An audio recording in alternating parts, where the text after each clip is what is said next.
अमरपुर की धरती सजी सियासी जंग में कौन लिखेगा जीत की कहानी। कांग्रेस ने 4 बार जीतकर अपना रिकॉर्ड कायम किया है। बांका जिले की राजनीति का धड़कता दिल अमरपुर विधानसभा क्षेत्र की अद्भुत कहानी है, जिसे आप जानकर हैरान रह जाएंगे। एक बार फिर चुनावी जंग का अखाड़ा बन चुका है। यह क्षेत्र बांका लोकसभा सीट के अंतर्गत आता है। अमरपुर और शंभूगंज प्रखंड से मिलकर बना है।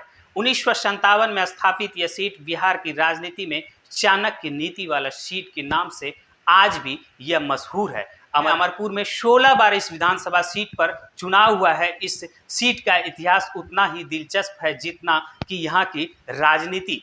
कांग्रेस ने लगभग 4 बार जीत हासिल किया है और अपना रिकॉर्ड अब तक बनाया हुआ है। आरजेडी और जदयू की बात करें तो 3 बार विजयी रहा है। यह है आरजेडी के सुरेंद्र सिंह कुशवाहा ने लगातार 4 बार जीत दर्ज कर अपना दबदबा कायम रखा था। 2020 में जयंतराज कुशवाहा ने कांग्रेस के जितेंद्र सिंह को करीबी मुकाबले से मात दी थी, जबकि लोजपा के मृणाल शेखर ने 24% वोट हासिल कर अपना तीसरा स्थान पाया था। मुद्दों की मिट्टी, खेती, रोजगार और उम्मीदें। अमरपुर की पहचान चीनी मिलों से होती थी, अब वो यादों का हिस्सा बन चुका है। यह दिलचस्प वाली बात है और सिर्फ यादों तक ही यह अमरपुर नगर रह गया है। सरकार के द्वारा अनदेखा करना आज भी विकास के नए रास्ते तलाश रहे हैं।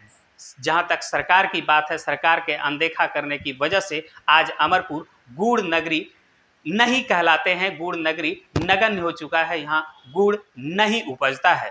नए मौके बन रहे हैं, लेकिन अब सोचने और दिलचस्प वाली बात होगी कि शायद यही कारण है कि अमरपुर को शांत और चाणक्य नीति की रणनीति भी कहा जाता है। इस जमीन को गुड़ नगरी के साथ साथ चाणक्य नीति वाला भी नगरी कहा जाता है। यहाँ पर 11% लगभग मुस्लिम मतदाता है।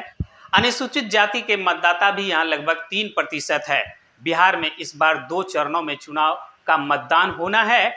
दूसरे चरण में अमरपुर का मतदान होगा। अंतिम तिथि तक लगभग 13 प्रत्याशियों ने नामांकन दाखिल तो कर दिया है, लेकिन सवाल यह है कि क्या जदयू चौथी बार अपनी परंपरा बचा पाएगी या फिर अपना रिकॉर्ड बना पाएगी, या फिर कांग्रेस पुराने रिकॉर्ड से फतह करेगी। कांग्रेस भी नए जोश और वापसी के नारे बुलंद कर रही है। अमरपुर की गलियों में चर्चा है, इस बार कौन बनेगा जनता का असली सरदार।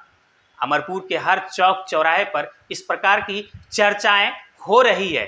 लेकिन अगर बात करें 2010 से लगातार जदयू की सरकार यहाँ रही है, लेकिन इस बार लोग किसको चुनता है, क्योंकि अगर गुड़ नगरी अमरपुर की बात करें तो बिहार ही नहीं बल्कि अलग अलग राज्य, अलग अलग शहरों में इसे भेजा जाता था। इस अमरपुर का नाम अमरपुर ही नहीं, बिहार ही नहीं बल्कि भारतवर्ष के ऐसे ऐसे शहरों में जाता था, जैसे कि मुंबई हो गया, दिल्ली, कलकत्ता, इस सब जगह जाता था और इसे गुड़ नगरी के नाम से जाना जाता था।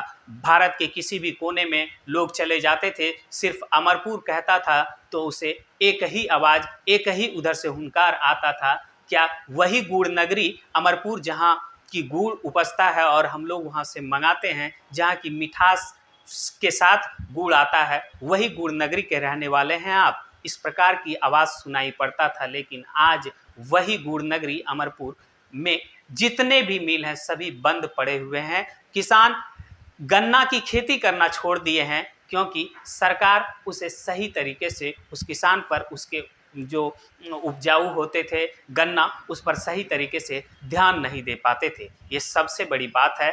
इस बार क्या जनता इसी मुद्दे पर वोट करेगी या फिर कुछ नए रोजगार उद्योग के मुद्दे पर वोट करेगी या फिर जातिगत समीकरण पर वोट करेगी? ये दिलचस्प वाली बात है, क्योंकि अमरपुर का इतिहास रहा है कि यहाँ जातीय समीकरण को ज़्यादा मद्देनज़र रखा जाता है, ज़्यादा ध्यान रखा जाता है उस पर। लेकिन इस बार जनता जाति पर वोट नहीं करने जा रही है, बल्कि विकास, रोजगार, महंगाई पर वोट करना जा रही है। इस बार हम आपसे भी एक अपील करना चाहेंगे कि लोकतंत्र के इस महापर्व में आप शामिल हो। बने रहिए बिहारी पब्लिक न्यूज़ के साथ। मैं ओम प्रकाश सालोक आपके साथ।